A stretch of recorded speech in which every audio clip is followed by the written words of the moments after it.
But it is primary day right now in a state that is not far from where we are in Midtown Manhattan, in New Jersey, the Garden State. And I get excited about these because these could be, as they say, the proverbial canary in a coal mine. What's going to happen in 2022? We could find out a lot today in the state of New Jersey. The state's going to be holding their primaries today.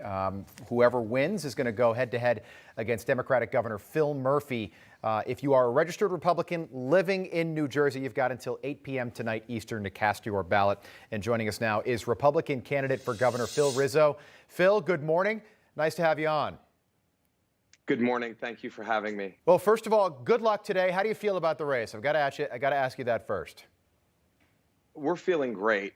We have a ton of momentum behind our campaign. We are the people's candidate. I am not the establishment pick. We have families behind us because we are standing for medical freedom. We're standing for religious liberties. And I am pushing to get our lives back here in New Jersey. All right, so the governor there now, Phil Murphy, by most measures, like many of these Democratic governors, you think about Charlie Baker in Massachusetts, even though he is a Republican, a lot of people call him a rhino up there. Of course, Andrew Cuomo, Gavin Newsom. Joe Biden won the state of New Jersey by almost 20 points in November. Do you think that the nominee do you think Phil Murphy's beatable in the election, the general election?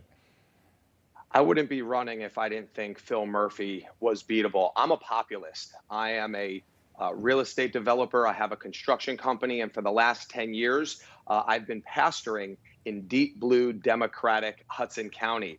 I love Democrats. I love Republicans. As a pastor, I'm fighting for all New Jersey families. We are building a massive coalition of bipartisan support, not only to get me over my own party hurdle this morning and throughout today, but to take on Phil Murphy November 2nd. Do you think the voters there, we had Chris Christie in New Jersey, but do you think the voters there are upset with Phil Murphy at this point? If you look at, you could say that the state of New Jersey dealt with the coronavirus the worst of any state in the country. The deaths per 1 million, that's the metric that everybody uses. New Jersey's #1 in the country, 2,900 deaths per 1 million. That's more than New York State. Do you think the people that are going to be casting a ballot in the general election, do you think they're widely aware of that?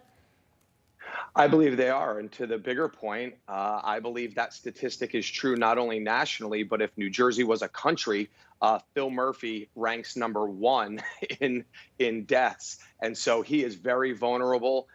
And if people forget it come November, we will make sure we remind them consistently that Phil Murphy leads the world in failed coronavirus policy. I want to show a picture. You posted a picture on Twitter the other day with you and former President Donald Trump. Do you expect the former president to play a role in the general election? And do you think that New Jersey will be a good bellwether for what we could expect nationwide as the midterms approach in 2022? I believe any candidate is going to need to turn out the MAGA vote. I will turn out the MAGA vote. I support the president. I've supported the policies. I've supported the man. And yeah, we need the Trump vote to show up. As I said, as a populist, I'm not a moderate. I'm a right-lane conservative. I'm pro-life. I'm pro-gun. I'm pro-Trump. I'm for medical freedom. I support our police and our military. Anything that a conservative Republican is, I am. And I believe we're going to have to turn out the conservative voter base, but build bipartisan support. And so as a populist, we will do that. And I think New Jersey families were much better under the Trump administration than they are a Biden administration. Governor Murphy gave his COVID update the other day. Take a listen to what he had to say. Yesterday, we reported 180 positive PCR tests. A year ago yesterday, it was 606.